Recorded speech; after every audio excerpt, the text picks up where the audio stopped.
नमस्कार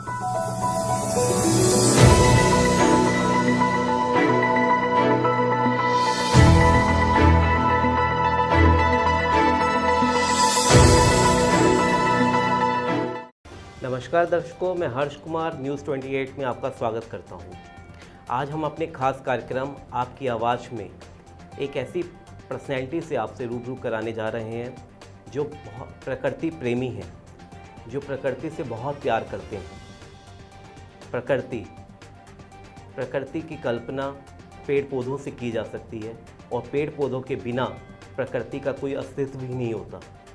किसी ने सच ही कहा है कि मानव जीवन में पेड़ पौधों का बहुत महत्व होता है, क्योंकि पेड़ पौधे ऑक्सीजन देने के साथ साथ ऐसी कई नायाब चीज़ें देते हैं जिसे मानव जीवन में बहुत ज़रूरी होता है।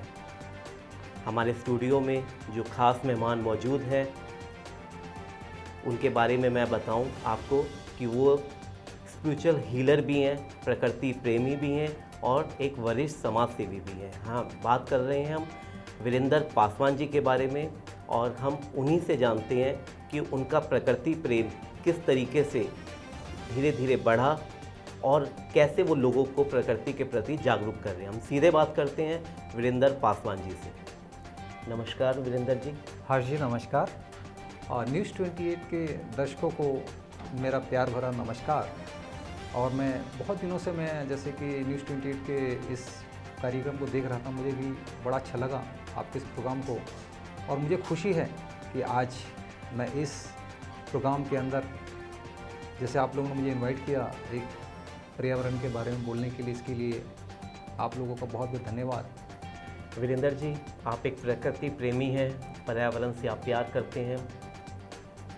पर्यावरण से प्यार किस तरीके से आपका बढ़ा, क्योंकि आप एक स्पिरिचुअल हीलिंग भी करते हैं जी, है ना, और आप एक समाज की सेवा करने का भी आप काम करते हैं जी।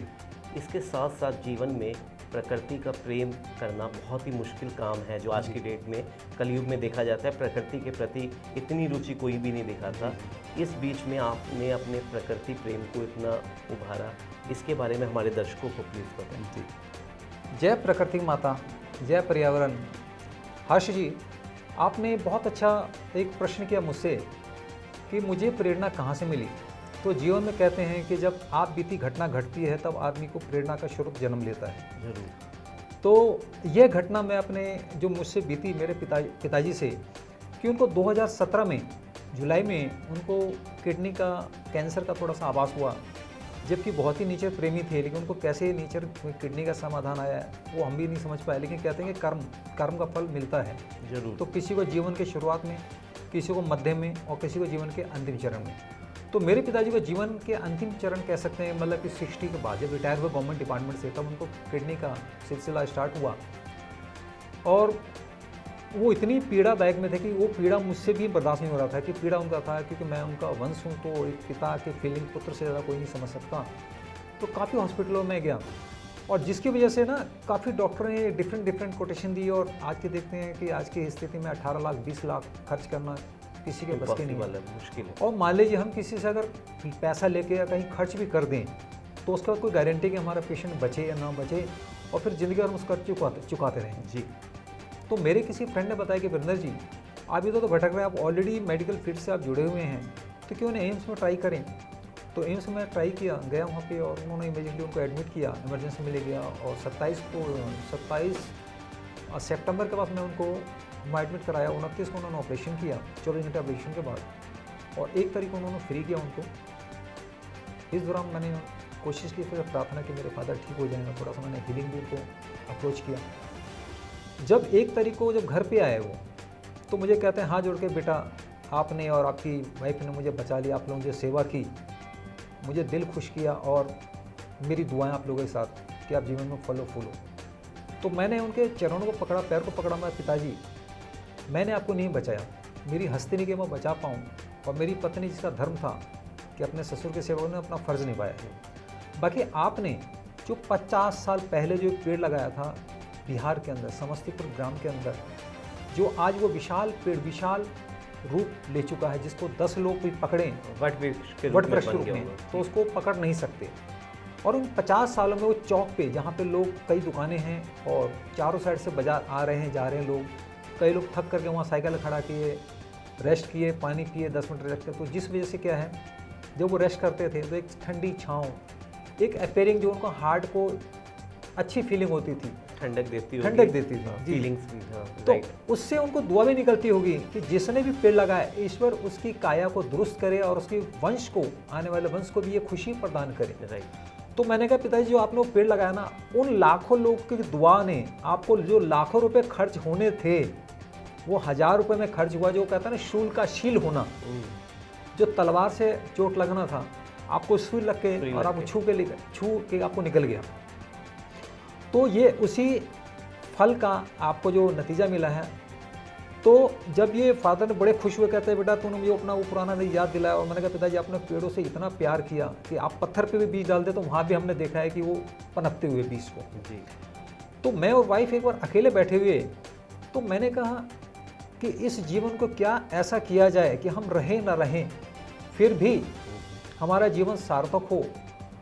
तो इत्तेफाक से वाइफ का बर्थडे आया 19 जुलाई 2019 को, और इस बात को सोचते सोचते 6-8 महीने लग गए। तो मैंने कहा यार हम होटल में जाएंगे या कहाँ पार्टी देंगे, बर्थडे केक करेंगे, लोग आएंगे जाएंगे चले जाएंगे, शॉर्ट टाइम की खुशी, क्यों ना एक ऐसी खुशी जनरेट की जाए कि हर साल हमारी खुशी बढ़े, उम्र घटे और खुशी बढ़े। जी। तो मैंने वाइफ के 19 जुलाई 2019 को एक दिमाग में फ्रेम तैयार किया, जागरूक, कि हम जागरूक हैं और हम अपने समाज, अपने सगे संबंधियों को भी हम जागरूक करें और ऐसी एक प्रेरणा दें जिसके अंदर उन जीने की जिज्ञासा को, प्रकृति का प्रेम डेवलप हो। तो 19 जुलाई 2022 को मैंने ये मुहिम स्टार्ट की 11 पेड़ लगा करके। इसी दौरान मेरे गुरुजी श्री गंगाशरण शर्मा जी कहते थे कि बेटा जीवन में ऐसा काम करना कि पृथ्वी पर आए हों तो आपका जीवन विफल नहीं होना चाहिए। तो उन गुरुजी के बात भी मेरे माइंड में घूमते रहते थे, जो श्रद्धेय श्री गंगाशरण शर्मा जी मेरे आत्मा, जिसको मैं अपनी आत्मा से गुरु मानता हूँ, इन दोनों बातों को मैंने मैच किया और जिस वजह से 11 पेड़ लगा करके मैं 19 जुलाई से ले करके और लास्ट 2020 19 जुलाई को मैंने 1 साल इसको कंप्लीट किया। और इन 1 सालों में तकरीबन 250 पेड़ मैं लगा चुका हूँ, 250 से पौने 300 के बीच पेड़। बहुत खूब। और आज वो 150 से पौने 200 पेड़ आज सक्सेस हैं। कुछ पेड़ नष्ट भी हो जाते हैं। शुरू में हमने पेड़ लगाया हरिनगर गांधी पार्क में, तो पेड़ लगाया हम 2-4 दिन बड़े खुश रहे। बाद में पता चला है कि एक इत्तेफाक रात को मैं अगले दिन पानी देने के 1 सप्ताह बाद तो पता चला पेड़ लोग उखाड़ के घर पे ले गए। तो बड़ा दिल दुखा। मैंने कहा कोई बात नहीं, और पार्कों की तलाश करो। फिर दूसरे पेड़ों में गया, जैसे हरिनगर में दीनदयाल के पीछे चश टंकी वाला पार्क है, घंटाघर पे परशुराम पार्क है, वहीं भी पीछे गुलाब हाउस के पास 2 पार्क हैं। तो अभी हमने शुरुआत अपने आसपास के एरिया को ही आपने ताकि उस पेड़ की केयर कर सकें। इस बीच में वीरेंद्र जी हमेशा एक बात भी देखने को आती है जी कि आजकल का जो कलयुग है, कलयुग का दौर चल रहा है जी, इसमें लोग एंजॉयमेंट के तरह तरह के तरीके ढूंढते हैं जी, अपने सेलिब्रेशन करने के, बिल्कुल, है ना। लेकिन ये प्रकृति प्रेमी होना बड़ा इम्पॉसिबल सा होता है जी। लोग बात तो करते हैं कि मैं प्रकृति के प्रेम दिखाऊं, लेकिन जी। वो इस चीज़ को सोचते हैं कि हमारा पड़ोसी ये धर्म को अपनाए, हाँ हाँ दूसरा कोई प्रकृति प्रेमी बने, दूसरा पेड़ लगाए, जी। उसका एंजॉयमेंट हम करें जी लेकिन आज के दौर में जो बच्चे हैं जी उनको किस तरीके से आप इस मुहिम के साथ जोड़ेंगे, उनके पेरेंट्स को किस तरीके से जागरूक करेंगे कि वो अपने हर खुशी को, या घर में कोई भी ऐसा सुख या दुख का मौका आता है कि जिसको वो खुशी को तो सेलिब्रेट करते हैं और गम को भी एक यादगार का रूप एक जो उनके जीवन में आ जाता है, उस पर भी वो ऐसी क्या चीज़ जो पेड़ लगाकर अपनी भी जीवन को सांत्वना दें और दूसरों के लिए भी वो खुशहाली लेकर आए, ऐसी मुहिम में आपकी संस्था क्या काम करेगी? जी हर्ष जी, आपने बड़ा अच्छा क्वेश्चन किया मेरे से कि बच्चों में, जैसे कि आज का कलयुग चल रहा है, तो बच्चों में कैसे उनको बताया जाए कि आप नेचर से प्यार करें। तो उनके लिए मैं यही कहना चाहूँगा कि बच्चों में शिक्षा के साथ साथ संस्कार दिया जाए। और संस्कार किताबों में नहीं होता, संस्कार उनके माँ बाप दे सकते हैं, क्योंकि माँ बाप अगर संस्कारी होंगे तो बच्चे ऑटोमेटिकली संस्कारी होंगे। और मेरा यही मानना है कि जैसे बच्चे छोटे होते हैं 4 साल 5 साल के लिए, तो माँ बाप चाहें तो उनको उनके बर्थडे पे ले जा करके और प्राकृतिक पेड़ लगवाएं, पार्कों में जाकर, सार्वजनिक स्थानों पे, और उनको बताएं कि बेटा ये पेड़ हैं, जैसे जैसे ग्रोथ होगा आप भी ग्रोथ होंगे। और कोशिश करना कि जीवन में जब भी आपको मौका मिले, कोई भी खुशियाँ मिले, सुख दुख, शादी, एनिवर्सरी, कोई भी मोमेंट हो, आप पेड़ लगा करके प्रकृति की सौंदर्यता बढ़ाएंगे, तभी आप जीवन में आप कारगर एक कामयाब आदमी कहलाएंगे। क्योंकि प्रकृति के लिए आप कोई भी कार्य करेंगे तो डेफिनेटली है कि प्रकृति आपको कदम कदम पे आपको सपोर्ट करेगी और आपको कामयाब होने से कोई भी नहीं रोक सकता, क्योंकि जिसके साथ प्राकृतिक है उसके साथ सभी। बहुत खूब, आपने बहुत अच्छी बात कही कि बच्चों में संस्कार जब तक नहीं आएंगे तब तक कोई भी मुहिम को उसका अंजाम नहीं मिल पाता। बिल्कुल परफेक्ट। कोरोना काल चल रहा है जी। कोरोना काल में सब कैद होकर अपने अपने घरों में रह गए थे। इस बीच में पार्कों में भी लोगों का आना जाना बंद सा हो गया। आपका जो ये बॉडी लिफ्टिंग का जो था जिम कल्चर, जी। ये भी बंद हो गया। जी प्रकृति से लोग दूर हो गए कोरोना काल में। जी। ऐसे में इस बीमारी पता नहीं कब तक रहेगी, कैसे लोग एक दूसरे से मिलने से भी घबरा रहे हैं। ऐसे में आपकी तरफ से ऐसा क्या सुझाव है कि हम वो अपनी एक्टिविटी को इस तरीके से रखें कि वो प्रकृति प्रेम उनके अंदर बना रहे? इसके बारे में भी हमारे दर्शकों को बताएं। देखिए हर्षी, आपने बड़ा क्वेश्चन किया। जैसे कोरोना काल का टाइम है, इस दौरान में कहते हैं कि आप तन से कहीं भी रहें और मन हमेशा हमेशा प्रकृति से जुड़े रहना चाहिए।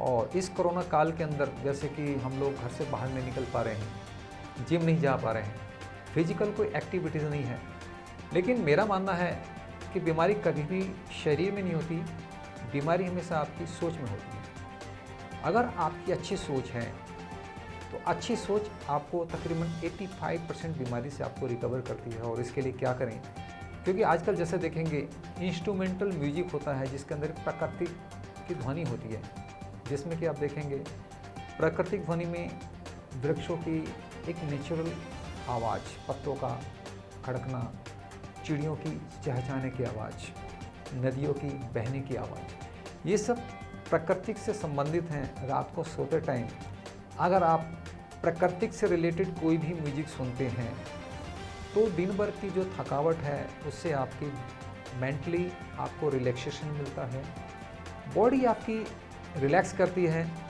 जिस वजह से आपको सोने के अंदर नींद अच्छी आएगी और शरीर आपका हेल्थी रहेगा और आप काफ़ी अपने आप को हेल्थी महसूस करेंगे।